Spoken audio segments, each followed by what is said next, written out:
네, 4월 22일에 올라가는 영상입니다. 들어가기 앞서서 오는 30일에 선고가 예정되고 있습니다. 서울 시내버스 운수사 동아운수 통상임금 관련으로 대법원에서 결론을 지을 예정인데 오는 30일 결론에 따라 시내버스 업계에 어떠한 영향을 불러일으킬지 주목해봐야겠습니다.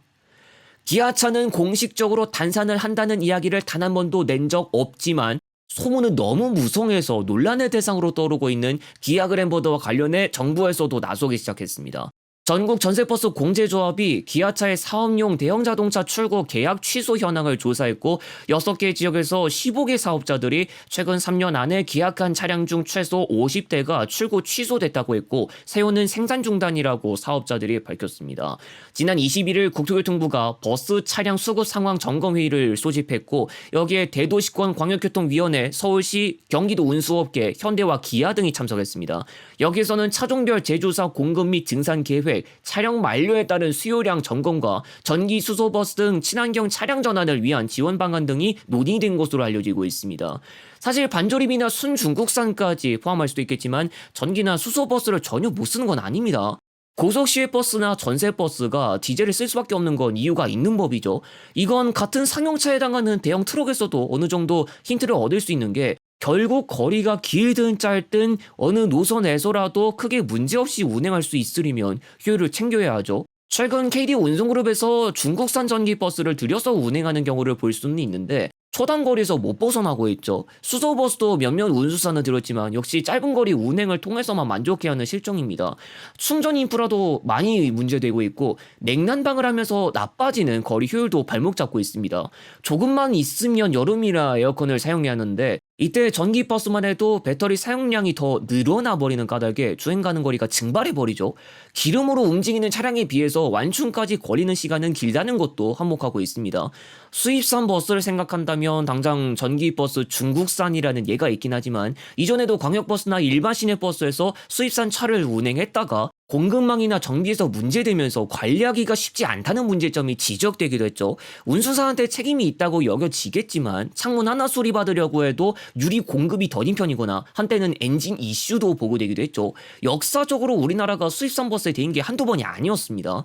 만일 고장 이슈가 보고됐는데 공급망부터 문제되어서 금방 수리가 어렵다면 공백을 피하기 어려울 수 있겠죠.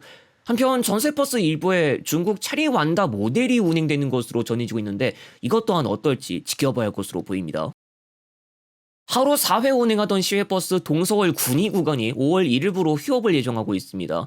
해당 시외버스는 일찍 단촌 의성 도리원에도 경유하는 노선이고요. 이미 군위군에서는 공문이 나와서 휴업에 따른 대체교통 안내를 하고 있는데 서대구역이나 군위역을 통해서 환승하라고 하고 있습니다. 참고로 여기서 군위버스터미널은 읍내에 위치하고 군위군청에서도 그다지 거리가 멀지 않은 데 반해 군위역은 완전 동떨어져 있고요. 서대구역은 말할 필요도 없습니다. 군위 읍내에서 서울로 가는 건 시외버스밖에 없었는데 앞으로는 오산, 수원, 안산, 경유, 인천행을 통해서 수원까지 이동한 다음 수원, 서울 간을 다른 교통수단으로 이동하는 방법도 조금은 고려할 것 같습니다. 오는 28일 청주시외 강릉시외 노선에서 서울고속이 철수하고 강원역행만 남으면서 감회할 예정입니다. 오해하지 말아야 할 것은 청주시 강릉시 구간을 철수한다는 것은 아닌데 새서울고속이 이미 전주 강릉 노선을 담당하고 있죠. 유성과 청주공항, 청주 북부 오창을 경유하고 있는 형태라서 강원 영동 지역에서 바로 빼는 것도 아니라는 점을 알려드리겠습니다.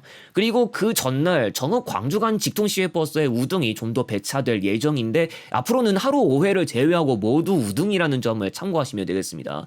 기존에는 전체 가운데 7회만 우등, 나머지는 일반으로 운행하고 있었습니다. 일반 5,000원, 우등 6,500원으로 운영되고 있는데 여전히 고속열차보다는 저렴하겠지만 정읍역 광주역 간 ITX 새마을과 우등이 약간 비슷했습니다.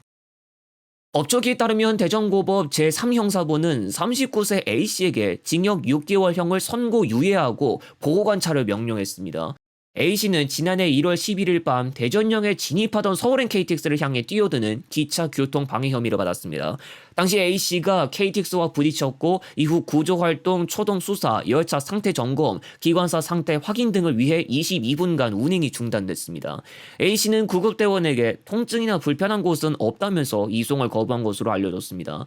당시 KTX에는 승객 약 300명이 타고 있었는데 A씨의 투신 행위로 한국철도공사에 약 280만 원의 손해가 발생한 것으로 전해졌습니다. 앞서 1심 재판부는 안전선 안으로 수차례 들어가려다가 영무원으로부터 제지당했음에도 운행 중인 열차에 뛰어들어 운행을 방해해 죄질이 좋지 않으면서도 우울감과 무기력 등 정신질환으로 상당 기간 치료받은 이력이 있으며 충동적으로 범행을 저지른 것으로 보이고 손해를 전액 배상해 피해를 회복했으며 범행 후 스스로 입원 치료를 받는 점 등을 고려해 징역 6개월형 선고를 유예한다고 판결했습니다. 당시 1심에 불복한 검찰은 항소를 제기했고 항소심 재판부는 1심 판결을 유지했습니다.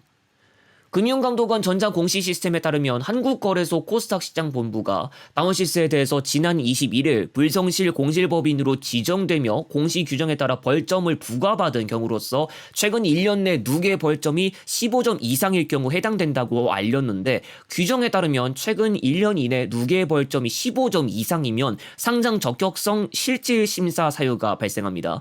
21일 당시 소송 등의 제기 신청 지연 공시와 소송 등의 판결 결정 지연 공시로 다원시스를 불성실 공시법인으로 지정한다고 당시 한국거래소가 밝혔는데요. 다원시스는 지난 3월 17일부터 상장 적격성 실질심사 대상 여부에 관한 결정일까지 주권 매매 거래가 정지되고 있었습니다. 상장 적격성 심사를 받아야 하게 된 다원시스는 자본 잠식에 빠졌습니다.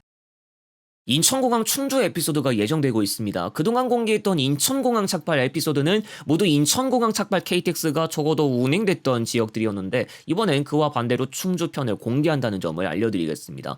다음 영상에서 다시 오겠습니다.